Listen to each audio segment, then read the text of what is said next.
Panay ang hilot ni Phoebe sa kanyang sentido dahil ayaw humupa ng kanyang hilong. Nasa courthouse pa naman siya sa Quezon City. "Attorney, okay ka lang po ba?" Tanong ng kliyente niyang babae. Katatapos lang ng pagdinig at naipanalo niya ang kaso. "Okay lang ako." Pagsisinungaling niya kahit hirap na siyang tumayo. Nabaling ang kanyang tingin sa lalaking palapit sa kanila, si Attorney Aiden Guerrero, ang kalaban niyang abogado. "Congrats on winning this case, Attorney De La Paz."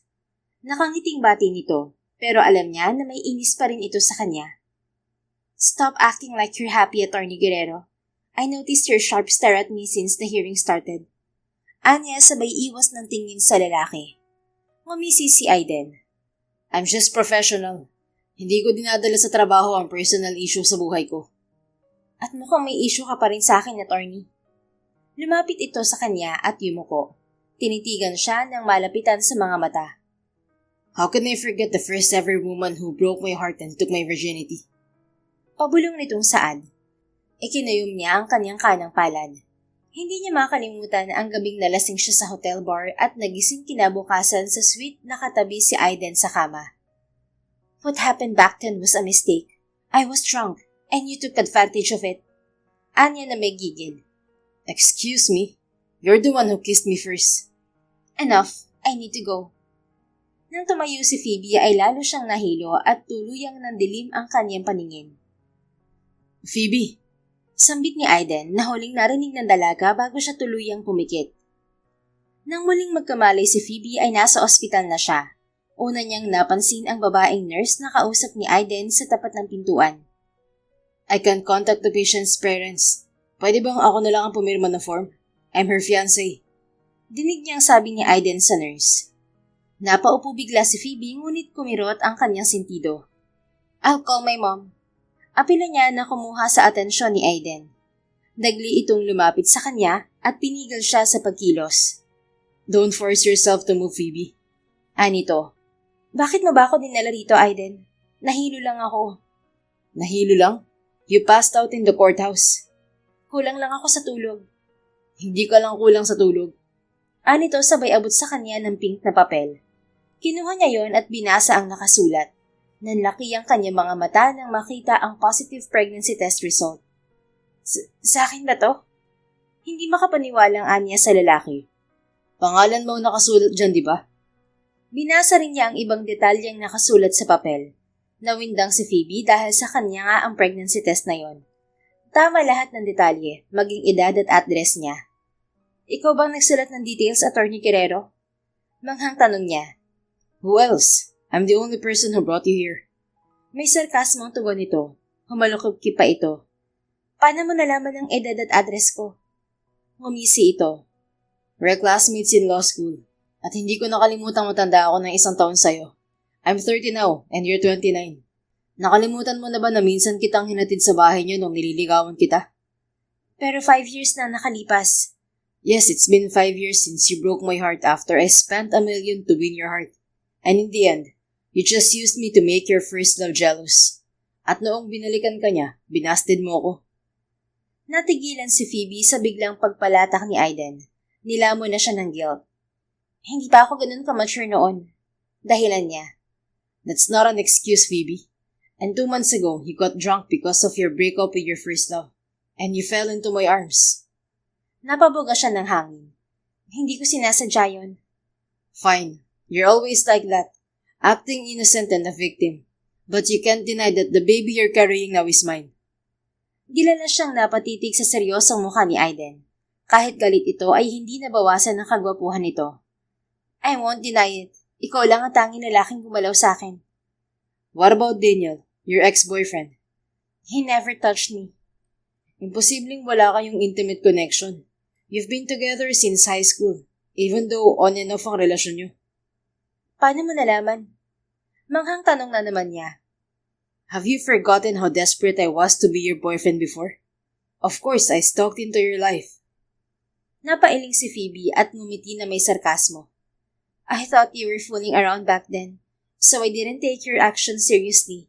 Isa pa, halos lahat ng babae sa law school ay handang magpakaalipin sa'yo. Nag-aaway-away sila. I hate having an enemy, so I refused you." I entertain women to make you jealous. Bumuntong hininga siya. Please, wag na nating ungkatin ng nakaraan, Aiden. We're aging. What we're gonna do now is deal with this pregnancy. Don't worry, I will marry you. Walang abog nitong sabi na nagpagimbal sa kanya. Ilang sandaling tulala si Phoebe habang nakatitig sa mukha ng binata. Seryoso ka? Anya. Mukha ba ako nagbibiro? I mean, hindi mo ako kailangan pakasalan. At least we have an agreement for parenting. You know my family, Phoebe. Hindi namin tinotolerate ang magkaroon ng bastardo ang miyembro ng pamilya.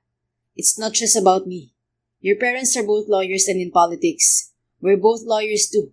And having a child out of marriage might affect our reputation, especially yours. Most cases you handle are about family matters. Bigla siyang nanahimik at naisip ang mga sinabi ni Aiden. Alam niyang may galit pa rin ito sa kanya. Hindi pa rin siya makamove on sa hiwalayan nila ni Daniel at umaasa siyang magkakaayos sila ulit. Pangatlong hiwalayan na nila yon. But I'm not ready to get married yet, Aiden. Anya pagkuwan. Naintindihan ko, but it's just for status. Alam mo kung gaano kahirap makalaya sa kasal dito sa Pilipinas, Aiden. Bukod sa mahirap ang proseso, magastos pa. Then we will get married in a country where there's a divorce. Pero kailangan muna nating i-consider ang future ng anak natin. Nang maisip ang kanyang mga magulang, ay bigla siyang kinabahan.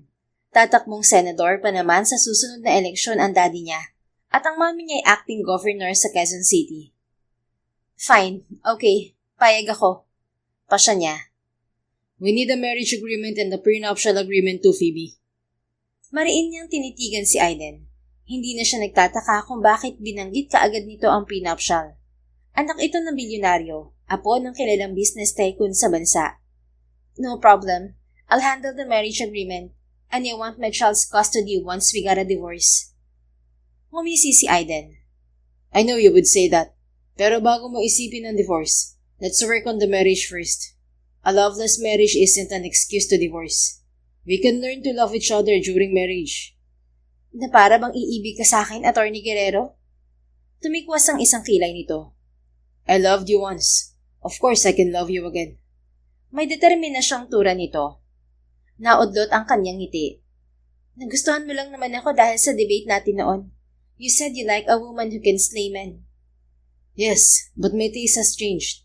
Gusto ko na ng babaeng simple basta magaling magluto. Hindi na niya magawang umiti dahil ang totoo ay pritong itlog lamang ang alam niyang lutuin. Minsan sunog pa. Malabong magustuhan mo pa ako, Aiden. I can't cook. Mas gugustuhin ko pang umupo sa loob ng courthouse buong araw kaysa tumambay sa kusina. Nagulat siya nang impit na nagmura si Aiden. Anak na. Seriously? Like you, I grew up with maids serving all my needs every day. I'm an only child, and my parents treated me like a fragile doll. We're not the same in one thing, Phoebe. I never let my parents spoil me. Then, you cook for me. Ngumisi siya. In your dreams. Tumalikod si Aiden at inasikaso ang nagkalat na papel sa misita. Nakapatong lang sa misita ang kanyang handbag na itim pero hindi nabuksan dahil may code. Naroon pati wallet at ID niya. Okay na ako. Baka pwede na ako umuwi. Ani Phoebe. I'll talk to your doctor first. Ani at lumabas. Halos isang oras bago bumalik si Aiden. May kasama na itong nurse na babae. You can go home now, Phoebe. Ani Aiden. Inabot sa kanya ang resibo ng hospital bill. I'll pay for the bill. Anya nang makuha ang papel. No need. I'm the father of your child, and it's my responsibility to cover the expenses. Hindi na siya umimik. Inalis na rin ng nurse ang kanyang swero.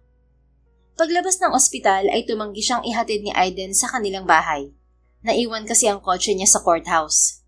Sa Sunday ako pupunta sa bahay niyo to meet your parents, Phoebe. I will bring my parents too. Ani Aiden. Pinasakay pa siya nito ng taxi. Okay. Teka, kaya mo bang mag-drive? Nag-chat na ako sa friend ko at pinapunta ko na siya sa courthouse. Siya ang magdadrive ng kotse ko. Okay, see you on Sunday. I will draft the marriage agreement too. Ako na ang magdadraft. Just prepare the prenuptial agreement, Aiden. Noted. Isinara na niya ang pinto sa backseat ng taxi. Pinausad na rin ng driver ang sasakyan. Linggo ng gabi ay maagang dumating sa bahay ni na Phoebe si Aiden kasama ang parents nito. Anong sabi ng parents mo nang malamang buntis ka, Phoebe? Tanong ni Aiden nang lapitan siya nito sa lobby. Nakaupo siya sa couch at nanonood ng balita sa telebisyon. Nagalit sila nung una, pero nang malaman kung sino ang tatay ng baby ko, natuwa pa sila. Of course, your parents and my dad are friends. Look at them. They're excited while talking about our wedding. Sinipat din niya ang parents nila ni Aiden na masayang nag-uusap sa kanilang tapat. Hindi rin niya ini-expect na matutuwa ang mommy niya. My mom has always been in favor of my relationship with Daniel. Akala kasi niya, magkakaproblema kami dahil doktor si Daniel. Abogado ako. Ang nature ng trabaho namin ay parehong busy sa magkaibang field. Anya. Totoo namang nagkaproblema kayo ni Daniel dahil sa nature ng trabaho niyo. Amused na komento ni Aiden. Hindi siya umimik at inaming tama si Aiden. Madalas talaga silang nagtatalo ni Daniel dahil sa trabaho. I admit, nakipaghiwalay sa akin si Daniel dahil hindi ako pumayag na magtrabaho siya sa Germany. Nung unang hiwalayan namin, dahil yun sa pagpursue niya ng medicine sa US. Pagbalik niya, nagkabalikan din kami. And now he left to work abroad. The reason for our third breakup. Maybe I'm the problem. I can't support him. He never supported you either. Natigilan siya at sinipat to. How did you know that, Aiden?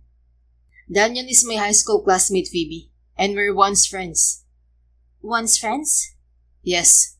I stopped talking to him after I heard he's courting you. So, kasalanan ko pa pala. Don't blame yourself. You're just a woman who wants to get her dream guy. Nabasag ang boses ni Aiden kasabay ng pag-iwas nito sa kanya. Nilapitan nito ang kanyang mga magulang. Tumayo na rin siya at nilapitan naman ang parents ni Aiden. Sinalubong siya ng mainit na yakap ni Avril, ang ina ni Aiden na businesswoman. I still can't believe you and my son are getting married, Attorney Phoebe. I know how madly Aiden was in love with you before. Ani Avril. Nawindang siya. Alam niyo po yun, tita? Of course. I'm the one who comforted him when you rejected him. Inalipin na siya ng guilt. Sorry po, hindi ko sineryoso ang paniligaw noon ni Aiden kasi akala ko nagpa-flirt lang siya. At nung time na yon, may ibang lalaki akong gusto. It's okay, Iha. Pero sabi ni Aiden, one-night stand lang ang nangyari sa inyo. Apo, nalasing kasi ako noon sa bar ng hotel ni Enzo Guerrero kung saan kami nagkita ng ex ko. Nag-break kami ng gabing yon. Iniwan niya ako sa bar at nataong naroon si Aiden. Hinatid niya ako sa hotel suite. Hindi namin ginusto ang nangyari. I won't believe Aiden didn't like what happened between you two. Malapad nang umiti ang ginang. Naka-move on na po si Aiden. Galit siya sa akin at wala lang choice dahil sa baby. That's fine. He will learn to love you again eventually. Nilapitan din ni Alfonso si Phoebe. Ito ang ama ni Aiden. Isa rin itong abogado at retired police detective. Welcome to the Guerrero family, Attorney Phoebe. Ani Alonso matapos siyang yakapin ng panandalian. Salamat po, sir. Please, just call me Daddy. You will be my daughter-in-law soon. Humiti siya. Maya-maya ay nagyaya na ang ina ni Phoebe na kumain. Sabay na silang lahat nagtungo sa dining hall. So, kailan ang kasal niyo ng anak ko, Aiden? Tanong ni Raquel, ang ina ni Phoebe. Nakaupo na silang lahat sa mahabang lamesa na puno ng pagkain. We decided to get married in the US, Mommy. Maybe next month if everything's ready. Tugon ni Aiden na katabi ni Phoebe sa upuan. Sa US? Bakit dun?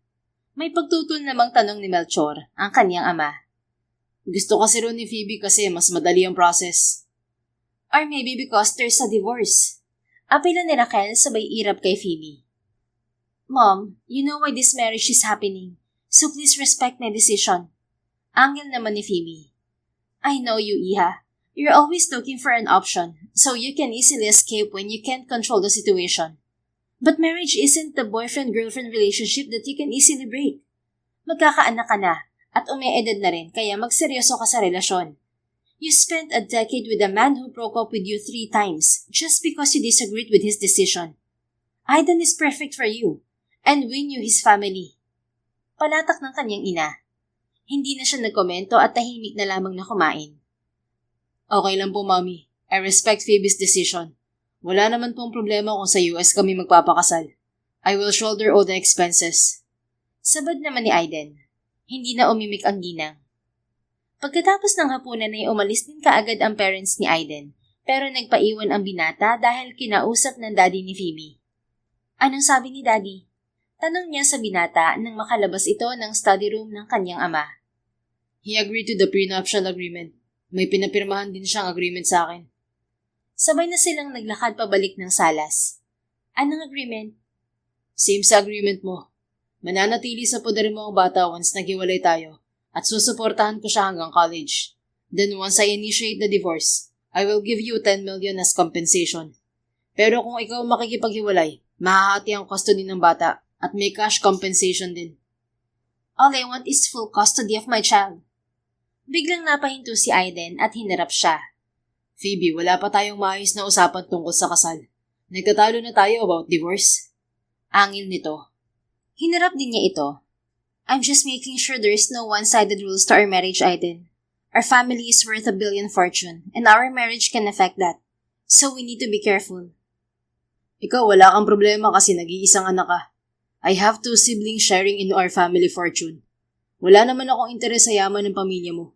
Ang sa akin lang ay magkaroon ng maayos na future ang anak natin. Ayaw kong lumaki siya sa magulong pamilya. Future heir ko ang anak natin at big deal yun sa angka namin. Pareho lang tayo ng sitwasyon, Aiden. Nakasalalay rin sa anak ko ang future ng pamilya ko. My father won't allow us to divorce just because we don't love each other. All that matters to him is the family reputation and the heir's future. At bakit ka ba natatakot na magdi-divorce ka agad tayo? Wala ka bang balak na pag-aralan ako mahalin, ha, Phoebe? Love takes time to develop, Aiden. Ngumisi ito. A love you said is what you invest in Daniel? Yes, I spent more than 10 years building love with Daniel. What kind of love? A toxic love? In more than 10 years, haven't you realized that the man you love never values your feelings? I'm the one who controls our relationship, and I set rules. Tumawa ng pagak si Aiden. Now I know why Daniel broke up with you 3 times, Phoebe.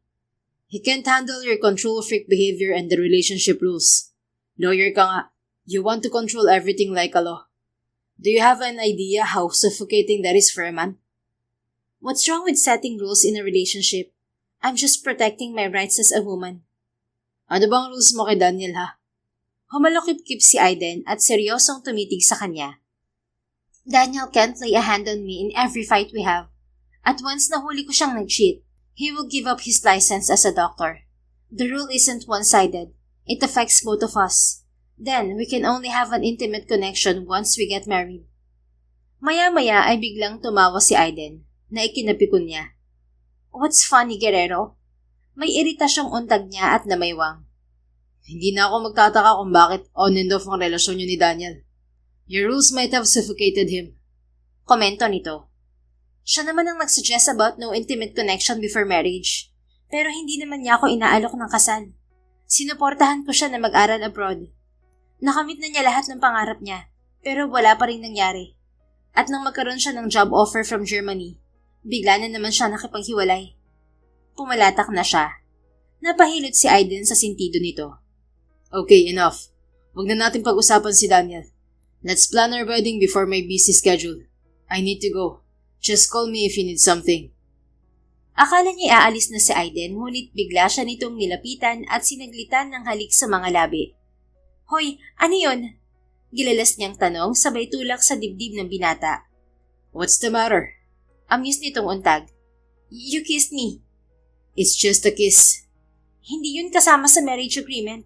Magpapakasalan tayo para sa baby at reputasyon natin pareho. We don't need to be intimate. Mahinang tumawa ang binata. Inilagay mo lang sa agreement ang purpose ng kasal, pero hindi nakalagay na bawal kitang halikan o yakapin. Isa pa, matatanda na tayo para hindi mapamilyar sa intimacy. Hindi natin yun maiiwasan. Fine, pero wag kang abusado. If I say no kiss, no lovemaking, you should follow. Once you force me to bed, I will sue you. Sue me for what? For sexual assault. Natawa ang binata. Okay. Magpapaalam na lang ako kung gusto kitang halikan. Pero huwag ka mag-alala. Hindi na ako baliw sa'yo kagaya noon. I only feel hate towards you. Panindigan mo yan, Attorney Guerrero. Fine. See you soon, Attorney De La Paz. Kumindat pa ito bago tuluyang lumisan. Matapos ang halos 3 linggong pag-aasikaso ng kanilang papeles, ay nagpakasal din sila sa US. Simple lamang ang selebrasyon ayon sa gusto ni Phoebe. I agree to a simple wedding, but at least we have a honeymoon, Phoebe. Let's spend more days in New York. Ani Aiden habang sumasayaw sila sa gitna ng ballroom ng hotel kung saan ang venue ng party. That's not necessary. We got married. That's enough. Simple lang din ang kanyang wedding gown. Ni hindi umabot ng 10,000 ang presyo. Honestly, hindi ganito ang gusto kong kasal, Phoebe. Anito, dismayado ang tinig. Of course, I'm not the woman you wanted to marry. And the worst is, I married the woman I hate the most. Tumawa siya ng pagak. Hindi ka pa rin ba nakamove on sa akin, Aiden? How can I move on? You're bound into my life again. Pwede mo naman akong iwasan sana nung gabing nakita mo ako sa bar ng pinsan mo. Napadaan lang ako noon sa bar ng hotel after ng meeting ko with client. Nakita kita na binabastos ng lalaking lasing. Hindi naman ako masamang tao para hayaan kang mapahamak. Meaning may care ka pa rin sa akin. Huwag kang assuming, Phoebe. Natawa siya. So, lasing ka rin ng gabing yon? Not really. Kaya nga nakilala pa kita eh. Hindi pa ako nakakapagpasalamat sa iyo, Aiden. Pero hindi na ako magpapasalamat. Bakit? Mariing kumunot ang noon nito habang nakatitig sa kanyang muka. You got me pregnant, and I never planned this. Bigla itong natawa. I should blame you for that too. Nasira bigla ang pangarap ko. Pangarap na ano? To marry a woman who is good at cooking. You can still hold on to that dream. We're getting a divorce soon. How sure are you about divorce, Phoebe? Naningkit ang mga mata nito at biglang hinigpitan ang kapit ng mga kamay sa kanyang baywang. Just in case lang naman na hindi mag-work ang marriage natin. Sinasabi mo lang yan kasi umaasa ka pa rin na babalikan ka ni Daniel. Tama? Hindi siya sumagot dahil alam niya na malabo nang magkabalikan pa sila ni Daniel, lalo na't buntis siya. Let's stop talking about Daniel, please. He's out of the picture now, Aiden. Okay, ako na lang pala ang pag-uusapan natin. Gusto ko makialam sa hinahawakan mong kaso. Pag-iiba niya sa usapan. What case? The Vilmora family case. Tumawa ng pagak si Aiden. That case is complicated. I know. When money is involved, everyone is concerned. Agawan sa mana ang issue ng Vilmora. Kilala ko ang head ng family nila, si Hector Vilmora na CEO ng Vilmora Group. Bakit bigla mo naisip magtrabaho sa akin? Is your father's law firm running out of clients? Humihina ang law firm namin since pumasok sa politics both ng parents ko. Gusto ko rin mag-explore. Ngumisi si Aiden. Masaya akong makatrabaho ka, honey. Pero ang kumpanya ko ay nakafocus sa intelligence agency. Eh bakit nahawakan mo ang Vilmora case? Kasi naniniwala ang pamilya nila na hindi lang basta namatay sa heart attack ang matandang Vilmora. The initial report stated that he was poisoned. And the real culprit is obviously inside the family. Hinihintay pa namin ang final autopsy report. Papasukin mo ako sa kaso, Aiden. No. Mariing tanggi nito. Bakit? Because you're my wife. Tumawa siya ng pagak. Ano naman ang connection nun sa pagiging lawyer ko? The cases we handle are risky, honey. Madalas nagbabackfire sa amin ang bawat kasong na ipapanalo namin. Eh kasi ang hilig mong humawak sa case na sa panig ng akusado. I just love challenges. Kaya ka natalo sa akin sa last hearing eh. I know you will win from the start. Tinanggap ko lang ang kaso dahil empleyado ko ang kapatid ng suspect. I took it for free, so they're just grateful to fight for their pride. Natawa siya. You're cruel. Pero gusto ko pa rin maging parte ng Vilmora case, Aiden. Giit niya. Umalan ang dibdib ng lalaki at muling pinisil ang kanyang bewang. Mabuti mahina ang kiniti niya roon. Fine, but I have a condition. Anito pagkuwan. Anong kondisyon? Don't ever mention the divorce in front of me again, Phoebe. That's it? Nasasabik niyang untag. And we will sleep in one room. Otomatikong napalis ang kanyang ngiti. Kasi sabi ko lang kanina na hiwalay tayo ng kwarto eh. Honey, you're pregnant at kailangan mo ng kasama. Akala ko ba galit ka sa akin? Bakit gusto mo ako makasama sa kwarto? Hating you because of the past is a different story. Let's pretend we never met before. Can you do that? I will do my best, Phoebe. Iiling-iling siyang napangiti. Okay, I agree. Ngumiti rin ito. Isang linggo pagkatapos ng kasal ay bumalik na sa trabaho ang mag-asawa. Lunes ng umaga ay isinama na ni Aiden si Phoebe sa main office ng intelligence agency nila. I prepared your office table, honey. Anya habang papasok sila sa kanyang opisina. Akala ko ba may workplace ka for lawyers? Oo, pero iba ka. Gusto ko mas malapit ka sa akin para ma-monitor ko si baby. Ano ka, doktor? Tumawa pa ito. Pinukol niya ng mariing titig ang kanyang asawa. He should hate this woman. Pero simula nang ikinasal sila, ay tila alipin na naman ito ang puso niya. Just stay here if you want to be part of the Vilmora case. Inis niyang turan. Lumapit siya sa inilaan niyang lamesa ni Phoebe at hinila ang swivel chair. Thanks. Anito at umupo na. Inilapag nito sa lamesa ang handbag nito. Pupunta mamaya rito si Hector Vilmora at may meeting kami. Isasama na kita. Anya nang makaupo na rin sa harap ng kanyang lamesa. Si Hector mismo? Yes, why? Inusig niya ito ng tingin. Napangiti si Phoebe. I haven't seen him in person since we graduated in political science. Kaklase mo pala siya? Oo, and he's my first boyfriend. Pero hindi yun seryoso kasi si Daniel talagang gusto ko. Nabitiwan niya bigla ang kapupulot ng niyang ballpen. Hindi siya aware na may big-time ring boyfriend noon si Phoebe. At biglang nabuhay ang inis niya sa kanyang asawa. Umuwi ka na, Phoebe. Maya-maya'y sabi niya. Ano?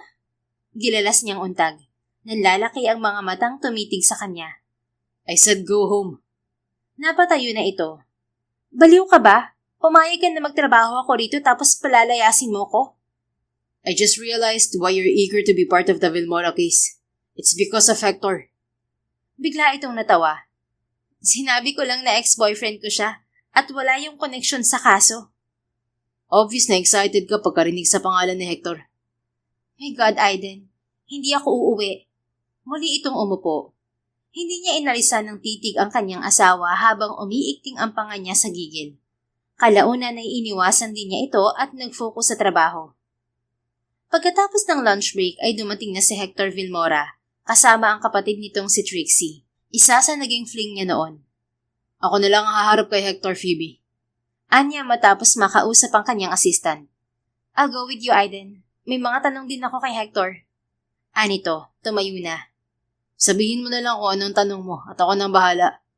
Magkaiba tayo ng calculation with client's conversation. Let me talk to him. Umigting na naman ang panga ni Aiden sa gigil. Nauna nang lumabas ng opisina si Phoebe at wala siyang nagawa kundi sundan to. Naghihintay sa meeting room si Hector. Pasensya na sa paghihintay, Hector. Anya sa kliyente. Nilapitan niya ito at kinamayan. It's okay, we just arrived. Ani Hector. Maya-maya ay nabaling ang atensyon nito kay Phoebe na umupo na sa silyang kaharap ng mahabang na mesa. Wait, is that you, Phoebe de la Paz? Pagkuha na'y untag nito, nilapitan pa ang kanyang asawa. Tumayo ulit si Phoebe at binati si Hector. Yes, it's me, Mr. Vilmora. Magalang natura ni Phoebe. It's been a while. Balita ko, lawyer ka na. Kumusta na? I'm fine. Naudlot ang usapan ng dalawa nang namagitan si Trixie. What a reunion. My brother forgot to get married since you broke up with him, Phoebe. Ani Trixie. Hindi ako dahilan, di ba, Hector? Ani Phoebe. Of course not. I'm just busy managing our family business. Giit naman ni Hector. Hindi naniwala si Aiden dahil kitang-kita niya ang galak sa mga mata ni Hector nang makita nito si Phoebe. Hindi rin niya ito masisi kung hirap itong mag-move on. Phoebe's beauty is almost perfect. Tumikim na siya upang makuha ang atensyon ng lahat. Shall we proceed to the meeting? Ani Aiden. Yes, please. Ani Hector at umupo na sa harap ng lamesa. Talagang tumabi ito kay Phoebe kaya si Trixie ang tumabi sa kanya. Kaharap nila ang mga ito. Nagsimula na rin ang meeting. Wait, are you married, Aiden? Tanong ni Trixie nang mapansin nito ang singsing sa kanyang ring finger. Yes, I got married last month. Tugon niya habang nagbubuklat ng papeles. And who's that lucky girl, ha? Tumitig siya kay Phoebe na kausap si Hector. Umigting na naman ang kanyang panga. I'm married to Phoebe Del Paz. Tugon niya na nilakasan pa ang boses. Natigil bigla ang usapan ni na Hector at Phoebe. Nabaling sa kanya ang atensyon ng mga ito. Seriously? You and Phoebe? Gilalas na untag ni Trixie. Yes, and we're having a baby. Anya. Pansin niya ang biglang paglaho ng saya sa mukha ni Hector. Natitigan nito ang kanang kamay ni Phoebe na may singsing din sa daliri. It makes sense kung bakit narito si Phoebe. Ikinasal ka na pala kay Aiden. Ani Hector sa malamig na tinig. In-expect ni Aiden na malulungkot din si Phoebe, pero hindi naglaho ang ngiti sa mga labi nito. Yes, Aiden is my husband. Confident na tugon ng kanyang asawa. What happened to your long-time doctor boyfriend? We broke up. Naghari ang ilang minutong katahimikan. Why Phoebe, Aiden? Maya-maya ay usisa ni Trixie kay Aiden. Anong klaseng tanong yan, Trixie? May iritasyon niyang untag. I mean, you said you won't get married until you find a woman who's good at cooking. At binanggit mo rin noon na niligawan mo rin si Phoebe pero binasted ka. Kaya nagtataka ako kung bakit pinakasalan mo siya. Hanggang ngayon ay pinapamper yan ng parents niya. She doesn't even know how to fix her hair. Trixie, watch your mouth. Saway ni Hector sa kapatid. I'm just telling the truth, brother. The reason why she chose the doctor who can take care of her health kasi takot siyang magkasakit while dealing with her overactive brain cells. Patuloy ni Trixie. Sinipat ni Aiden si Phoebe. Kalmado lang ito kaya naiinis siya. Enough, Trixie. Muling saway ni Hector sa babae. Sa pagkakataong yon ay tumayo na si Aiden. Insult my wife in front of me again, and you will get what you deserve, Trixie.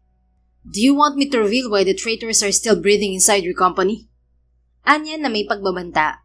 Tila nabuhusan ng nagyayalong tubig si Trixie at nanginig. Sorry, sinabi ko lang naman ang totoo. Giit pa nito. Whatever the truth about my wife isn't your business. But since you intend to humiliate her, I won't play dumb anymore. Trixie and the previous CEO of Vilmora Transport are in a relationship, and that CEO is one of the co-traitors. Bunyag ni Aiden. What? Napapatay yung untag ni Hector. That's not true. I was fooled by that CEO too. He used me to steal money from the company. How can I betray my own family? Protesta ni Trixie. The new evidence of your half-sister's betrayal is in your hands now, Hector. It's up to you if you want to sue her. The meeting is over. Anya. Sininop na ni Hector ang papeles na ibinigay niya rito at kinaladkad na palabas si Trixie. Naghari naman ang katahimikan at nanatiling nakatayo si Aiden. Pagkuwan ay itinukod niya ang kanyang mga kamay sa lamesa at yumuko kay Phoebe na tahimik lang.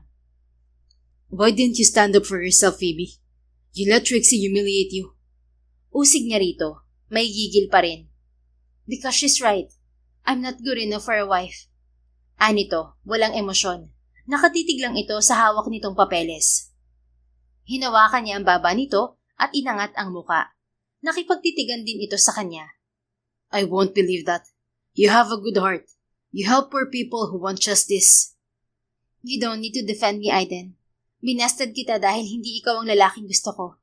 Tama si Trixie. Gusto ko mag-asawa ng doktor para maalagaan ang health ko. Kaya kahit ilang beses akong sakta ni Daniel, I never give up on him. I still accepted him over and over again. At least he never mistook my anxiety for a kind of drama and tantrum. Pero iniwan ka niya para sa pangarap niya. His dream is part of his promise to me. I'm the one who can't bear the consequences of losing him for a while. Bigla siyang nanlumo nang mapagtanto na devoted na si Phoebe kay Daniel.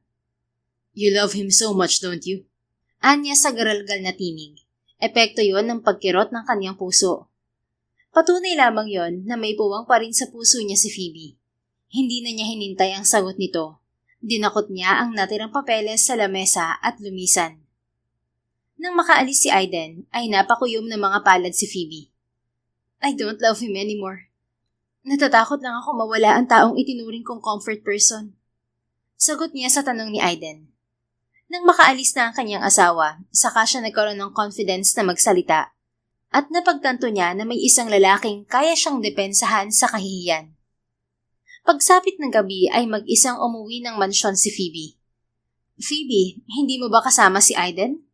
Tanong ni Avril na sumalubong sa kanya sa lobby ng mansyon.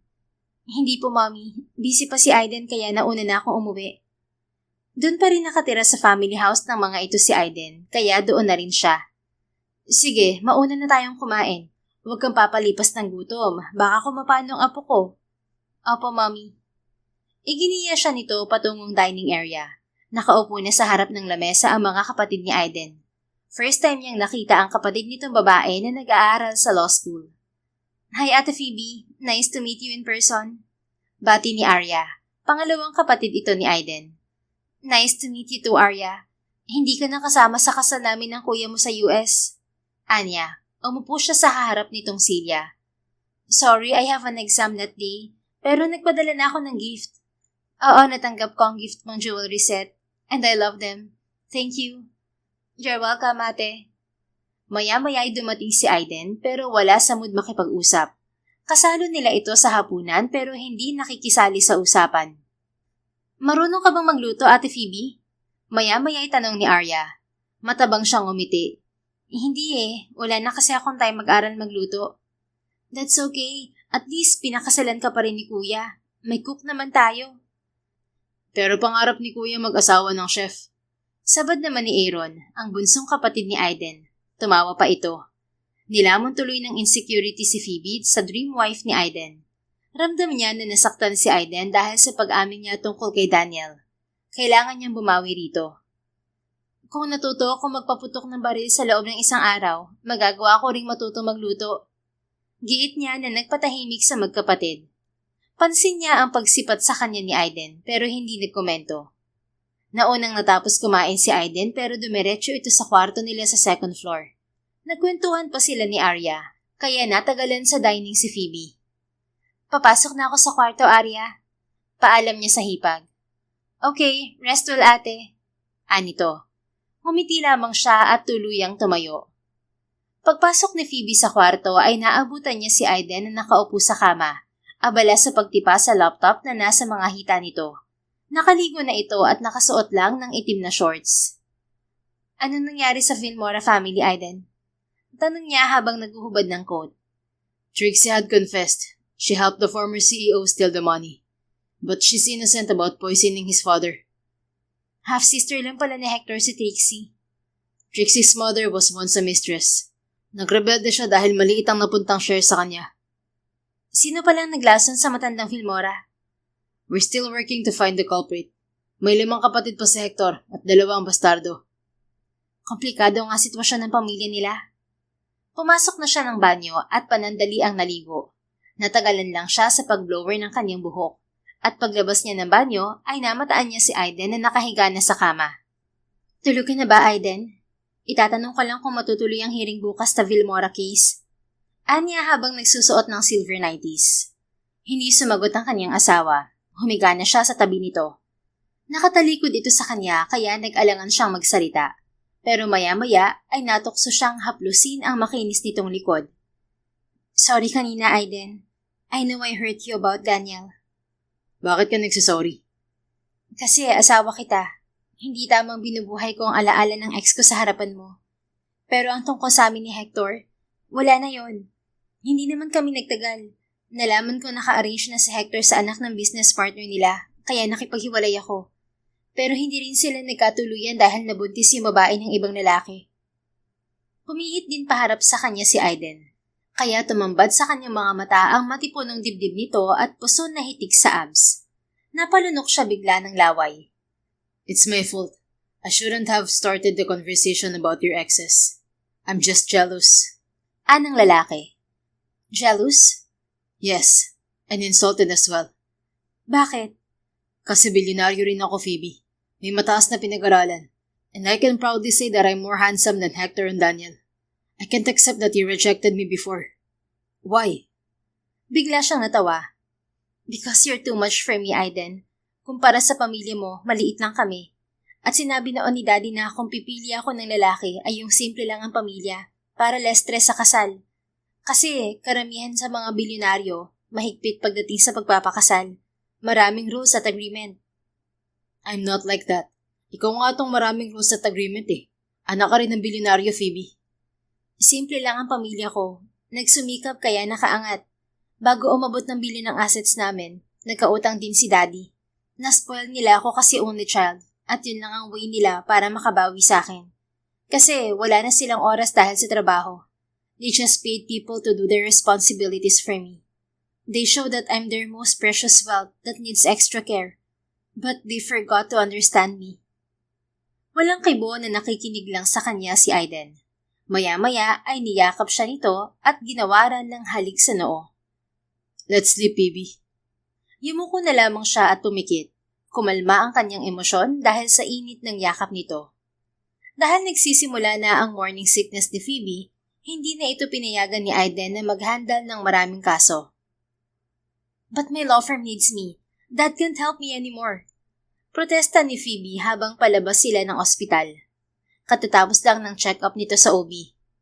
I will manage your law firm. Halos hindi ka na nga makatayo sa umaga dahil sa morning sickness mo eh. Anya, hindi naman nagtatagal ang sintomas at namamanage ko na. Stop arguing about it, honey. I can't focus on work because of Mom's call. She's updating me about your situation at home. So, are you worried? Of course I am. Pero pagkatapos niya yung sabihin, ay kinwestiyon din niya ang kanyang sarili. Iginiya muna ni Aiden papasok ng kotse ang kanyang asawa. I should hate her, but I can't stop caring for her. Maybe it's just for the baby. Giit niya sa sarili. Lumula na rin siya ng kotse at siya ang nagmaneho. Pero hindi ako pwedeng mawala sa hearing ng Vilmora case, Aiden. I told you I can handle it. Anya, ngayon pa ba na naituro na ang mastermind sa pagkamatay ng matandang Vilmora? Matagal ko nang sinususpetsahan si Rainiel Vilmora na insecure kay Hector na naging head ng pamilya. Rainiel is just a bastard. Now he's trying to defend himself. He asked for my help too. You're not going to help him, are you? Of course not. Our friendship won't save him. Ngayon pa na ininsulto ka niya. Paano niya ako ininsulto, Aiden? Hindi ko alam yun ah. He came to me after our meeting with Hector. Nalaman niya na pinakasalan kita. Sinabi niya na third hand ka na dahil marami ng lalaking dumaan sa buhay mo. Pansin niya ang pagkuyom ng palad ni Phoebe. I'm not aware of anyone who badmouthed me behind my back. So do you believe, Rainiel? I know you, Phoebe. Kahit ano pang marinig ko mula sa ibang tao, hindi na ako naniniwala. Ilang taon kayong magkarelasyon ni Daniel, pero hindi ka natuksong ibigay ang sarili mo sa kanya. Pero bumigay ako sa'yo. Pilyo siyang umiti. Funny, right? You dumped me before, and now you're my wife. Pinukol siya ni Phoebe ng may inis na titig. Sinadya mo to, no? Of course not. Pero hindi niya napigil ang kanyang tawa. Maya-maya ay napadaing siya dahil kinurot ni Phoebe ang kanyang braso. Nagmamaniobra na siya ng sasakyan. Hey, I'm driving, honey. Angal niya. I just realized that since I married you, I got haters. Baka sa susunod ay may mga babae nang kakaladkad sa akin. I won't let that happen. Since one of my admirers threatened you, I assigned undercover bodyguards to you. Hindi mo na kailangan gawin yan, Aiden. Kaya kong protektahan ang sarili ko. Gasgas ng dahilan yan, honey. I'm doing this for our baby's safety. You might avoid danger, but stress will be your worst enemy. Ngumisi ang kanyang asawa. Of course, all you cares are about the baby. What am I expecting? Sinipat niya ito. Natanong din ni Aiden ulit ang kanyang sarili. Para lang ba talaga sa baby ang care niya? Humigpit ang kapit niya sa manibela nang mapagtanto na bumalik ang pag-ibig niya kay Phoebe. Nagsisimula na raw ang cravings mo, sabi ng Dr. Honey. Anya, iniba na ang paksa. Oo, at may hinahanap na lasang sikmura ko. Anong lasa? I want something sour but not juicy. Like a fruit? Hindi, gusto ko yung tumatagal sa bibig ko. Napaisip si Aiden. A sour bubblegum? Amuse niyang hula. Inirapan siya ni Phoebe. Seriously? Pakakainin mo ng bubblegum ang baby natin, Attorney Aiden Guerrero? Angil nito. Sorry, wala akong maisip. Naalala ko, mahilig kang umuya ng gum noon sa law school. Gummy candy yon. Pagtatama nito. May ganong candy pala? Do you mean gusto mo ng ganon? Oo, pero pastillas ata yung kinikrave ko. Pero maganda akong lutong bahay. I love food but I can't cook, honey. Kaya nga nangarap ako makapag-asawa ng babaeng magaling magluto eh. Biglang tumahimik si Phoebe. Tumingin ito sa labas buhat sa salaming bintana. You must be disappointed after marrying a woman like me who can't cook, Aiden. Anito sa malamig na tinig. I can't deny that, but I believe God didn't give us exactly what we asked for. Sometimes, He gives what we deserve. Muling naghari ang katahimikan. Bago umuwi ay dumaan sila sa fruit stand at nasurpresa si Aiden nang makitang tuwang-tuwa si Phoebe habang namimili ng pastillas. Mabuti may pastillas dito sa tabi ng fruit stand. Ani Aiden habang nakaharap sa Ale na nagbebenta ng pastillas, katabi ng fruit stand ng pwesto nito. Galing pa po ng Pangasinan ng pastillas namin, sir. Anito. Pasensya na po kung tinitikman ng asawa ko bawat flavor ng pastillas. Babayaran ko naman lahat ng kinain niya. Naglilihi kasi siya. Ayos lang po, sir. Tutukan mo po ang asawa mo lalo na sa stage na ito ng pagbubuntis niya. Magbabago rin ang mood niya kaya habaan mo ang pasensya mo. Payo ng Ale. Salamat po sa payo. Maya-maya ay lumapit sa kanya si Phoebe. Iniumang sa kanyang bibig ang isang pastillas na naalisan ng balot. Tikman mo to, honey. Sakto lang ang lasa sa kinikrave ko. Excited nitong saad. Hindi siya kaagad nakakilos dahil sa pagkawindang. For the first time kasi ay tinawag siya nito na honey. At kakaibang galak ang hatid niyon sa kanyang puso. Talaga? Masarap ba? Anya. Oo, open your mouth. Ibinuka naman ni Aiden ang kanyang bibig at isinubo ang pastillas. Sweet and sour ang lasa niyon. Masarap nga. Bilhin na natin lahat to. Anya matapos malunok ang pagkain. Gusto ko lahat ng flavor, honey. Bilhin na rin natin ng buko pie ni ate. Sure. Nang makwenta ng Ale lahat ng binili nila ay kaagad niya yung binayaran. Pagkuwan ay umalis na sila at habang nagmamaneho na ulit siya ay hindi maalis sa kanyang mga labi ang ngiti. Are you satisfied now, honey? Tanong ni Aiden sa kanyang asawa. Tahimik na nakaupo sa tabi niya si Phoebe habang pumapapak ng pastillas.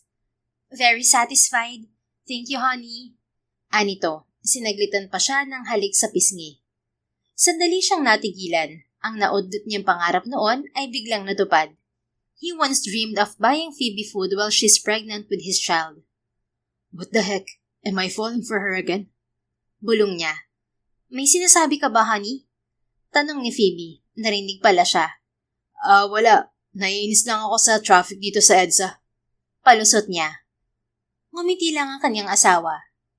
Lunes ng umaga ay hindi napigil ni Aiden si Phoebe na sumama sa courthouse. Sa araw na yon ang huling Vilmora case hearing. Maupo ka lang at hayaan mo akong magsalita, honey. Anya kay Phoebe. But Hector entrusted me with the case against Rainiel. I will handle it. Giit nito. Fine, pero once nagkagulo, aapila ako. Hindi ito umimik. At nang magsimula ang pagdinig ay nasurpresa si Aiden dahil hindi nakaporma ang abogado ni Rainiel kay Phoebe. Your Honor, Rainiel Vilmora said he had never met the victim since his father cast him out. But the maid, one of the witnesses, confessed. She saw Mr. Rainiel visit the old man 3 hours before he died. The autopsy report stated that the old Vilmora's cause of death wasn't just a heart attack. He drank wine with poison. The witness accidentally heard Rainiel's conversation with his father. Tinakot niya ang matanda na bibigyan lamang niya ito ng antidote once nag-transfer ito ng 50% ng company assets sa pangalan niya. But the old man refused, kaya umalis si Rainiel na hindi binigyan ng antidote ang matanda. Ani Phoebe base sa ebidensyang hawak nila. That's a lie. I talked to my father and asked for money, not to kill him. Naggagalaiting protesta ni Rainiel. Pinagsalitan ng judge ang witness. Kalakip ang na-recover na CCTV footage. Nang mahatulan ng guilty ay nagwala na si Rainiel at bigla itong sumugod kay Aiden. Aiden, you promised to help me, right? I came to you first. Why are you siding with my brother now? Is it because of your wife? Anito, nagpupumiglas sa kamay ng mga pulis na pilit itong ginagapos. Tumayo na siya. I didn't promise you anything, Rainiel. I just asked you about your father's death, and you acted so defensively. I'm your family's lawyer, not an individual from your family. Anya, dinuro nito si Phoebe. You betrayed me for that woman. We're fraternity brothers. We promised to protect each other. Do you even have balls? You let that woman control you. Duwag! Patuloy nito na lalong nanggagalaiti. Magsasalita na sana siya, ngunit tumayo na rin si Phoebe at hinarap nito si Rainiel. You brought it to yourself, Rainiel. Stop blaming anyone here. My husband has nothing to do with my eagerness to win this case against you. Hector asked me to dig more into his father's case. At wala kang karapatang insultuhin ang asawa ko sa harapan ko. Depensa ni Phoebe, ngunit kalmado. You control freak woman. Since Aiden married you, he forgot our brotherhood. Stop questioning my husband's softness towards me, Rainiel. Obeying me doesn't mean my husband is a coward. It's called respect. And he's just doing his job for God's sake. He's unlike you, who beat women to control them. And hurting someone weaker than you make you real coward. How dare you? Nagwala na ang lalaki. Nakalaya ito sa gapos ng mga pulis at sumugod kay Phoebe. Maagap naman si Aiden sa pagyakap kay Phoebe, kaya sa likod niya tumama ang suntok ni Rainiel. At dahil sa ginawa ni Rainiel ay nadagdagan ng charges nito. Gigil niya itong hinarap. I never forget we're brothers in fraternity, Rainiel, and I promise to protect you, but not in your bad habit. You dared to hurt my wife, and now you face the worst consequences. Gigil, ngunit mababa ang tinig niyang buwelta sa lalaki. Tuluyan na itong nagapos ng mga pulis. Are you okay, honey? Puno ng pag-aalalang tanong niya kay Phoebe. Marahang hinaplos niya ang pisngi nito. I'm fine. Ikaw nasaktan ka ba? Ani Phoebe. Bakas din sa muka ang pag-aalala. Kinabapa nito ang kanyang likod na nasuntok ni Rainiel. Okay lang ako. It's over. Let's go home. Inakbayan na niya ito. Sinalubong naman sila ni Hector. Hindi niya ito napigil nang bigla nitong yakapin si Phoebe. Otomatikong umahon ng inis sa kanyang puso. Thank you, Attorney De La Paz. Since you joined our legal team, everything has gone smoothly. Ani Hector. Saglit lang ang yakap pero hindi pa binitiwan ng lalaki ang mga kamay ng kanyang asawa. Namagitan na siya at sapilitang pinaghiwalay ang kamay ng mga ito. Hindi ba dapat ay sa akin ka nagpapasalamat, Hector? I'm the one who accepted Phoebe to be part of your family's case. Anya na nagpatahimik kay Hector. Nabaling din sa kanyang atensyon nito. Tipid itong ngumiti. Oo nga pala. Salamat, Attorney Guerrero. Your team did a great job. You deserve an extra fee. Anito. No need, but I want to correct one thing. What is it? Phoebe is my legal wife, and you should start calling her Attorney Guerrero. Sandaling natigilan si Hector. Maya-maya'y natawa ito. Tinapik siya sa kanang balikat. I almost forgot that. Ikinasal na nga pala si Phoebe. Ani Hector nang mapagtanto ang realidad. Yes, and she's carrying my child, remember? Gatong pa niya. Right. Congrats. See you for future cases. Umalis din si Hector. Maya-maya ay kumislot siya nang biglang kurutin ni Phoebe ang kanyang braso. Ouch! Bakit mo ko kinurot? Angal niya. Hinipo ang nasaktang braso. Kailan ka ba titigil sa pagsiselos mo kay Hector, ha? Kastigo nito sa kanya. How can I stop, honey? Hector obviously still likes you. That's nonsense. At para matigil yung pagsiselos mo, hindi ko lang basta naging ex-boyfriend si Hector. We're friends before, kaya kahit naghiwalay kami, hindi nawala ang friendship namin. Matagal lang kami nawala ng kontak kasi busy kami pareho. So wala ka ng special feelings sa kanya? Wala, no? Ikinawit nito ang kanang kamay sa kanyang braso at niyaya siyang maglakad. Salamat pala sa pagdepensa sa akin kanina laban kay Rainiel, honey. Anya habang palabas sila ng courthouse. Forget it. As your wife, responsibilidad ko ring protektahan ang reputasyon mo. We're even. You once stood up for me while Trixie humiliated me. Honestly, hindi ko talaga alam kung paano harapin si Rainiel kanina. Kasi nangako ako sa kanya na tutulungan ko siya nung nadawit ang pangalan niya sa kaso ng tatay niya. I thought he was innocent. Mabuti, napansin mo ang loophole sa statement ni Rainiel. Nakumbinsi mo rin ang maid witness na magsalita sa kabila ng threat sa kanya ni Rainiel. Matagal ko nang alam ang nangyayari sa Vilmora family, Aiden. At dahil kilala ko na si Hector, may hint na rin ako sa ibang family background nila. Magkasabot pala sina Trixie at Rainiel, pero umamin ng babae na hindi siya aware sa plano ni Rainiel na paglason sa tatay nila. She was just after the money. Now Trixie is also in jail. Pero pwede pa rin ba akong maging regular family lawyer ng Vilmora, honey? Tututol pa sana siya, ngunit nang matitigan niya ang namimilog na mga mata ng kanyang misis, ay bigla siyang lumambot. Fine, pero once nalaman ko na kinakalantari ka ni Hector, I will fire you. Anya na may pagbabanta. Humagikgik ang kanyang asawa. I love your childish jealousy, hubby. Ganito pala ang pakiramdam na may asawang siloso pero sweet. Yumapos pa ito sa kanyang bewang. Natigilan siya nang makarating sila sa parking lot. Wait, si Daniel ba nagsiselos din? Curious niyang tanong. Pansin niya ang biglang paglaho ng ngiti ni Phoebe. Isa yan sa kinaiinisan ko kay Daniel. Kahit actual niya ako nakikita na nililigawan ng ibang lalaki, deadma lang siya. May mga lalaki talagang hindi showy pero deep inside, mas matindi silang magselos.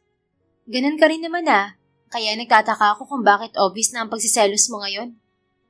Pilit siyang umiti nang ma-realize na nawawala na siya ng kontrol sa kanyang emosyon. I think it's because I have something to defend. Palusot niya. What is it, honey? Hinarap siya nito at hinaplos ang kanyang dibdib. Makapal ang suot niyang black suit pero ramdam niya ang init ng palad ni Phoebe na biglang nagpakabog sa kanyang dibdib. You're my wife and my child's mother. I need to defend our marriage so no other guy can cross the line. Anya.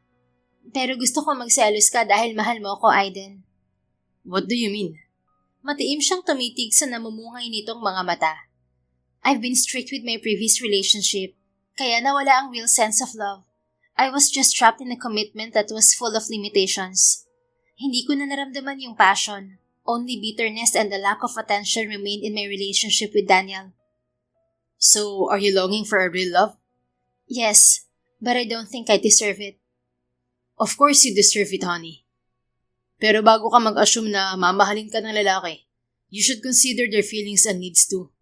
Love should be a give and take, not one-sided. Biglang tumahimik si Phoebe. Hindi na rin niya ito pinilit na magsalita at iginiya na lamang papasok ng kotse. Isang linggong nagpahinga sa trabaho si Phoebe para mag-aral magluto. At Biyernes ng tanghali ay nagtungo siya sa LG Hotel para sa cooking tutorial kasama si Arya at pinsan nitong si Alvera. Enzo's wife is the best chef, ate. She can teach you some kitchen tricks. Ani Arya nang makapasok sila sa dirty kitchen. At once na natutuhan mo ang skills niya, lalo ka mamahalin ni Aiden, attorney. Sabad naman ni Alvera na isang architect. Sinalubong na sila ni Venice, ang executive chef at asawa ni Enzo Guerrero na CEO ng hotel. Welcome, Attorney Phoebe. Nakangiting bati ni Venice. Please just call me Phoebe. Anya na naiilang. Palagi kang kinukwento sa amin ni Aiden at ikaw palang first love niya na una ring bumasted sa kanya. Matabang siyang ngumiti dahil sa guilt. Kalimutan na natin yun. Ang mahalagay asawa na ako ni Aiden. Pumasok na sila sa extension ng kusina na hindi masyadong busy. Kaagad din silang nagsimula sa tutorial. Bakit bigla ka atang nagka-interest na magluto, Phoebe? O sisa ni Venice, naghihiwa na sila ng mga gulay. Lahat kasi ng taong kilala ni Aiden ay aware na pangarap niyang mag-asawa ng magaling magluto. Tapos pinakasalan niya ako na pritong itlog lang ang kayang lutuin. Oo nga pala, alam ko rin yan. Pero obsession lang yun ni Aiden dahil na-amaze siya sa culinary skilled na babae. He loves eating food with art. Iba yun sa true love. Imagine, hanggang ngayon, hindi siya nakamove on sa'yo. Pero galit sa akin si Aiden. Kaya siya galit kasi hindi niya matanggap na mahal ka pa rin niya. Naikwento sa akin ni Enzo kung anong nangyari kay Aiden matapos mo siyang i-reject. Halos gabi-gabi siya rito noon sa hotel. Naglalasing sa bar, kain ng kain. Tumaba nga raw siya noon eh. Mabuti nahimasmasan siya at bumanat ng workout kaya naibalik ang alindog niya. Hindi naman magawan tumawa ni Phoebe dahil sa guilt na umahon mula sa kanyang puso. At dahil doon ay lalo siyang na-inspire matutong magluto. Hindi niya ininda ang paso at sugat sa kanyang kamay. Don't pressure yourself, Phoebe. Baka magalit sa akin si Aiden kapag nakita ang mga sugat sa kamay mo. Nababahalang ani Venice. Okay lang ako. At least wag mong sabihin kay Aiden na pumupunta ako rito para magsanay sa pagluluto. Anya. Okay, pero hinay-hinay lang ha. Tumango siya. Late na nakauwi ng bahay si Phoebe dahil sa dami ng recipe na niluto nila ni Venice. Nadatnan niya si Aiden sa kwarto na tulog. Ay, kawawa naman ang asawa ko. Hindi na nakapagbihis sa sobrang pagod. Anya nang mapansing nakasuot pa ng black suit si Aiden at wala sa ayos ang higa sa kama. Pagkuwan ay maingat niya itong inalisan ng saplot sa katawan. Umingos ito pero nanatiling tulog. Sorry honey, I was blind before. I didn't appreciate your efforts. Honestly, those are better than what Daniel does to me. Your unconditional love saved me this time. Thank you. Bulong niya habang banayad na hinahaplos ang matipunong dibdib ng kanyang asawa. Pinunasan din niya ng basang bimpo ang katawan nito. Maya-maya ay bigla itong nagising at pinigil ang kanyang kamay. What are you doing, honey? Paos nitong tanong, tila naalimpungatan. Pinupunasan ko lang ang katawan mo, Aiden. Nakatulog ka kasi na hindi pa nagbibihis. Ibinaba pa niya ang kanyang kamay sa puso nito, ngunit muli nito yung pinigil. Napaupo na ito. Napakislot siya nang itulak siya nito pahiga at marahang sinampahan dahil iniiwasan na lumapat ito sa kanyang umbok ng tiyan. Hoy, anong gagawin mo, Guerrero, ha? Touching my body in the middle of the night is a wrong move, honey. Anito pero seryoso. Wala akong ibang balak, honey. Amuse niyang saad. Pero ako meron. Titilisa na siya ngunit sinakop na ng bibig nito ang kanyang mga labi. Nadadarang na siya sa init ng halik nito. Ngunit nang gapusin nito ang kanyang mga kamay ay napasigaw siya sa sakit. Bakit? Natatarantang tanong nito at umupo. Wala, masakit lang ang kamay ko. Anya sabay tago ng kaliwang kamay niya sa likod. Bakit? Napano ang kamay mo? Patingin? Pilit nitong hinila ang kanyang kaliwang braso, kaya napilitan siyang ipakita rito ang kanyang kamay na may bandage. Anong nangyari sa kamay mo, Phoebe? Naubuhusan ng mainit na gatas kanina. Anya, mabuti hindi halata ang mga sugat sa ilang daliri niya dahil binalot niya lahat. Pinatingin mo ba sa doktor ang kamay mo? Hindi, pero tinulungan ako ng nurse sa LG Hotel. Ano ba kasing tinatambay mo sa LG Hotel? May cook naman tayo rito na magluluto ah. Mas gusto ko ang luto ng asawa ni Enzo. Napabugan ng hangin si Aiden. Pati ba naman ikaw ay nagayuman ng luto ni Venice? Baka maging kamukha niyang anak ko ah. Natawa siya. Huwag ka nga magbiro, matulog ka na ulit. Marahan niyang itinulak sa dibdib ang asawa, kaya napahiga itong muli. Niyapos din siya nito sa baywang kaya humiga rin siya. Let's sleep, honey. Huwag ka magpuyat. Bulong nito sa kanyang tenga. Oo na, pero kumusta ang law firm ko? May mga pending cases pa ba? Yes, but I handled them all. Stop worrying, okay? Tumango siya at pumihit paharap kay Aiden. Inunahan niya ito ng halik sa mga labi kaya naging agresibo ito. Pero bago sila mauwi sa mas malalim na tagpo ay inawat na niya ito. Control yourself, Aiden. Magagalit si baby. Fine. Humiga na ito ng tuwid. Makalipas ang mahigit isang linggong cooking tutorial ni Phoebe ay natuto rin siya ng basic cooking. Gusto niyang sorpresahin si Aiden kaya hindi muna niya sinabi kung ano ang pinagkakaabalahan niya. You're a fast learner, Phoebe. Mukhang pagluluto na ang bagong love language mo ah. Your efforts prove that you love Aiden. Ani Venice habang nasa dining area sila ng restaurant at naghahapunan. Natigilan siya at natanto na ang ibig sabihin ng effort niya ay dahil mahal na niya si Aiden at gusto niyang patunayan na deserving siyang maging asawa nito. Wait, si Aiden. Maya-maya'y ani Venice. Napatingin ito sa kanyang likuran. Nataranta naman siya at nagling tinakpan ng scarf ang kanyang ulo. Si Aiden ba talaga yan, Venice? Pabulong niyang tanong sa kasama. Oo, at may kasama siyang lalaki. Pogi rin. Sinipat niya ang nasa kanyang likurang lamesa. Automatikong kumabog ang kanyang dibdib nang makita si Aiden kasama si Daniel sa iisang lamesa. Nabalitaan na niya na umuwi si Daniel, pero wala siyang pakialam. Bakit sila magkasama? Kabadong bulong ni Phoebe. Dahil sobrang lapit ng lamesa ng mga ito sa kanila, dinig niya ang usapan ng dalawang lalaki. How's Phoebe, Aiden? Dinig niyang tanong ni Daniel kay Aiden. She's better than before. Malamig na tugon ng kanyang asawa. Pero bakit ka ba bumalik? Pagkuwan ay tanong nito. It's my country. Of course, babalik ako. Make sure it's not because of Phoebe. Kasal na kami at magkakaanak na. Dinig ni Phoebe ang mahinang tawa ni Daniel at pumukaw yon sa kanyang inis. Kilala ko si Phoebe. I know she's still hoping that we could be together again. She did it before, and I know she will do it again. You're not sure, Daniel? Matapos mong iwang lasing sa bar si Phoebe, sa palagay mo ba'y hindi siya natauhan? May gigil sa tinig ni Aiden. Wala namang bago eh. Ganon din ang nangyari sa second breakup namin. Iniiwan ko siya sa ere dahil nasasakal ako sa higpit ng gapos niya sa relasyon namin. So I need to loosen up. But if she accepts me this time, I will marry her. I fulfilled all my dreams, so I think it's the perfect time for us to settle down. Napahigpit ang kapit ni Phoebe sa hawak niyang kutsara dahil sa gigil. Tatayo na sana siya ngunit dinig niya ang mahinang pagmumura ni Aiden. Not a chance, Daniel. What do you think of Phoebe? A ball that after you throw her to me, you will steal back? Nagagalaiting ani Aiden.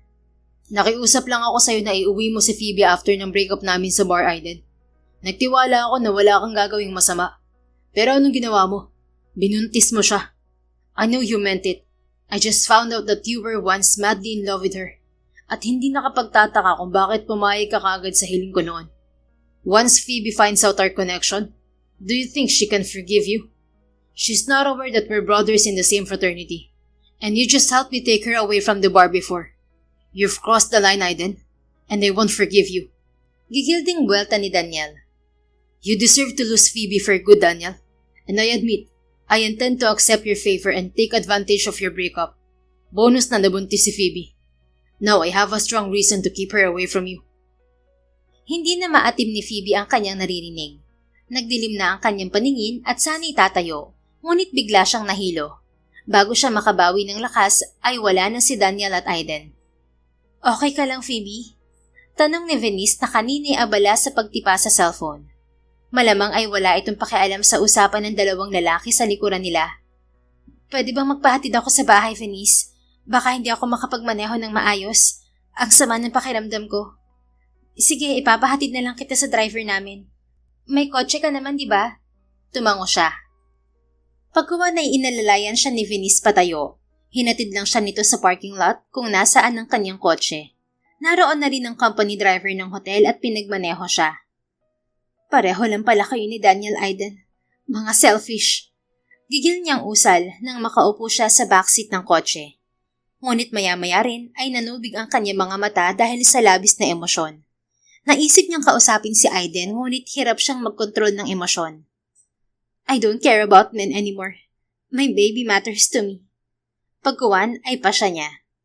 Pagdating ng mansyon ay dumiretso sa kwarto si Phoebe. Kaagad siyang humiga sa kama, saktong pumasok si Aiden. Kararating mo lang daw, sabi ni Mommy, honey. Hinanap kita kanina sa LG Hotel pero sabi ni Venice ay umalis ka na. Anito. Hindi siya umimik at nagkunwaring tulog. Naisip niyang wag na munang kausapin si Aiden sa takot na mapano ang baby dahil sa emosyon niya. Maya-maya'y ramdam na niya ito sa kanyang likuran. Niyakap siya. Sleep well, honey. I love you. Bulong nito sa kanyang tenga. Ginawaran siya nito ng halik sa noo. Mariin siyang pumikit. Hindi na niya maintindihan ang kanyang nararamdaman. Galit siya kay Aiden ngunit hindi niya ito magawang itaboy. Nagtataka naman si Aiden kung bakit sunod-sunod na late na umuuwi si Phoebe. Hindi siya nito kinakausap, ni hindi sinasagot ang tawag at text niya. Mom, is Phoebe okay? Hindi natin ping tanong niya sa kanyang ina. Ito ang naabutan niya sa kusina umaga ng Biyernes. I'm not sure, anak. Ilang araw nang maagang umaalis si Phoebe at gabing-gabi na umuuwi. Kanina alas 7 pa lang ay umalis na siya. Akala ko ba ikaw ang nagmamanage ng law firm niya? Ani Avril. Opo, pero hindi naman siya nagre-report sa office ko kahit sa law firm niya. Last week ay palagi siyang tumatambay sa LG Hotel. Kausapin mo kaya siya? Baka naman may problema. Yes, ma'am, I will. Matapos ang almusal ay kaagad siyang umalis. Nakaligo na rin siya. Ngunit habang nagmamaneho ng kotse ay biglang sumagi sa kanyang isip ang posibilidad na binalikan ni Phoebe si Daniel. No, hindi ako papayag. Bulalas niya at napahigpit ang kapit sa manibela. Wala si Phoebe sa law firm nito kaya dumiretso siya sa LG Hotel. Oh, ang aga mo ata nagpunta rito, Kasin. Bungad sa kanya ng pinsan niyang si Enzo. Ito ang nadatnan niya sa lobby ng hotel. Dumaan lang ako rito. Narito ba si Phoebe? Anya at nagtanong. Nakita ko siya kanina rito. Nag-almusal pero umalis siya kasama ng lalaki. Lalaki? Saan sila nagpunta? Nasa penthouse sila. Nakita ko sa CCTV footage. Is your penthouse occupied? Yes, 3 days na. Grupo ng mga doctor from Germany ang umuko pa. Impit siyang nagmura. Si Daniel kaagad ang naisip niya. Tumakbo na siya papasok sa elevator at pagdating ng penthouse ay naaktuhan niya si Phoebe na yakap si Daniel. Sir, bisita po ba kayo ng guest na umuko pa ng penthouse? Tanong sa kanya ng lalaking internal security ng hotel. No. Paus niyang tugon dahil binalot na ng kirot ang kanyang puso. Sorry po, hindi kayo pwedeng pumasok dito. Exclusive ang penthouse para sa mga doktor. Bigla siyang nanlumo nang mapagtanto na kahit anong gawin niya ay hindi siya mamahalin ni Phoebe. Sorry, maling floor ang napuntahan ko. Alibay niya at muling lumulan ng elevator. Samantala, marahas na itinulak ni Phoebe sa dibdib si Daniel. Hindi na siya naniniwala kahit na ano pa ang paliwanag nito. Dinig ko ang usapan niyo noon ni Aiden sa restaurant, Daniel. Kaya wag ka nang magsinungaling. Sinadya mong iwan ako kay Aiden kasi alam mong hindi niya ako hahayaang mapahamak. At ngayon may lakas ka ng loob pang suyuin ako. Lumuluhang palatak niya. Umatras si Daniel at bakas sa muka ang guilt. I'm sorry, Phoebe. Breaking up with you is my only way to pursue my dream without distractions. So I'm a distraction to you. Ganon? No, I mean, you always disagree every time I had international opportunities. You never supported me. I supported you. But since you broke your promise, I stopped trusting your words, Daniel. Sabi mo after mong matapos ang medisina, pakakasalan mo ko. Nakatapos ka na, nakakuha ng specialization, na-hired abroad. Pero sa tuwing may opportunity ka abroad, nakikipaghiwalay ka sa akin. What do you think of me? Your comfort home? Na anytime na aalis ka at uuwi ay may magko-comfort sa'yo? At alam mo kung ano ang mas masakit? Iniwan mo akong lasing sa bar na hindi mo naisip na baka mapahamak ako. At ngayong komportable na ako kay Aiden, susuyuin mo ako? No, your old tricks won't work on me anymore. I'm done with you for good. Emosyonal niyang pahayag. Pero hindi mo mahal si Aiden. You're wrong. I learned to love Aiden because he's better than you. Pinadama niya sa akin kung ano ang totoong pagmamahal. He's not selfish. He respects my feelings. He protected me. And honestly, what I felt for you isn't true love. Just comfort and physical care. Napaluha na ang lalaki. Magsasalita pa sana ito ngunit pinigil niya. Huwag ka na magsayang ng laway, Daniel. Walang magbabago. And please don't bother me anymore. Anya at tuluyan ng umalis. Kaagad siyang lumulan ng elevator at pagdating niya ng lobby ay nahagip ng paningin niya si Aiden na palabas ng hotel. Ginupo siya ng kaba at hinabol ang kanyang asawa. Aiden! Tawag niya rito. Hindi ito huminto at nagmamadaling naglakad palapit sa kotse nito. Naabutan niya ito at napigil sa kanang braso. I know why you're avoiding me, Phoebe. Daniel is back. And you're free to leave me for him. But don't worry. Our marriage will end smoothly. The agreement will stand. Anito sa garaligal na tinig, halatang nanggaling sa pag-iyak. Nagpanik na siya nang mapagtanto na na-misunderstood ni Aiden ang pag-iwas niya rito. Hindi siya nakatiis at niyakap niya ito buhat sa likuran. Sorry kung iniwasan kita, Aiden.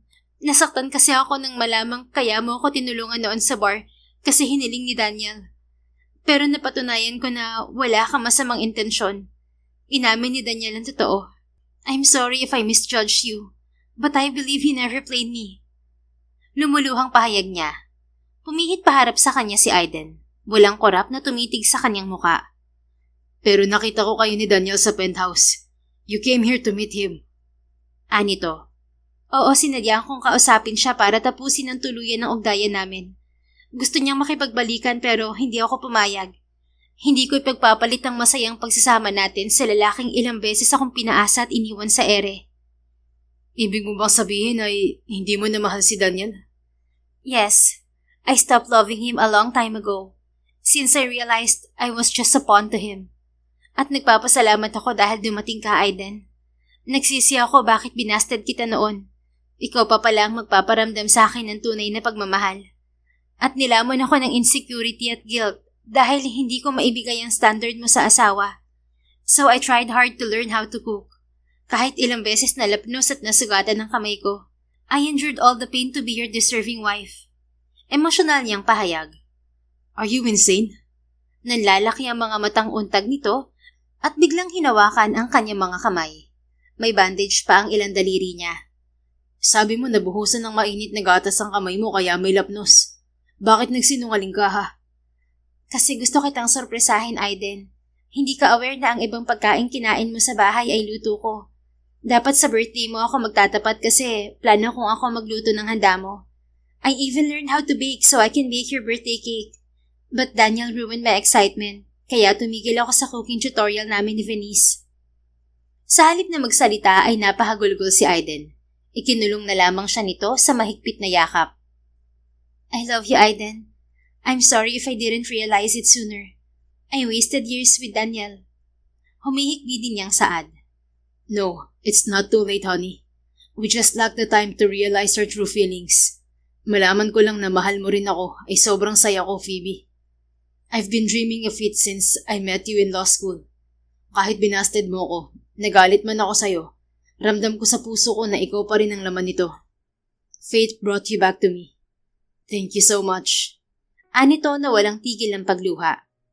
Hinaplos niya ng palad ang pisngi nito at inunahan ito ng halik sa mga labi. Sabik naman itong tumugon. Thank you for not giving up on me, Aiden. Promise, I will not waste every single effort you gave me. Anya nang maghiwalay ang kanilang mga labi. Just love me still, honey. I won't ask for more. Malapad siyang umiti. So, can I continue my cooking tutorial, honey? Pagkuwan ay tanong niya. Sure, I will support you. Basta ba, alagaan mo ang baby natin. Ako na bahala sa law firm. Thank you. Hinagkan siya nito sa noo at inakbayan. Pagkuwan ay sabay na silang lumuli ng kotse. Nang maging bihasa sa pagluluto si Phoebe, ay nag-focus na siya sa pagiging housewife. Masela ng kanyang pagbubuntis kaya pinagpahinga siya ni Aiden sa trabaho. At kahit nang mga anak siya sa panganay nilang lalaki, ay bihira na siyang humawak ng kaso. Priority na niya ang kanilang pamilya.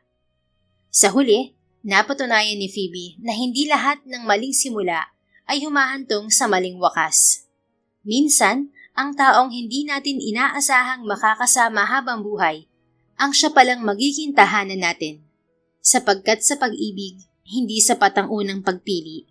Mahalaga rin kung sino ang patuloy nating pinipiling mahalin, intindihin, at samahan sa kabila ng mga pagkakamali at pagsubok. The end. Kung nagustuhan mo ang istoryang ito, please don't forget to like, comment, and share it with your friends. Your support really makes a difference. Thank you and see you sa ating next story. Keep safe and be blessed.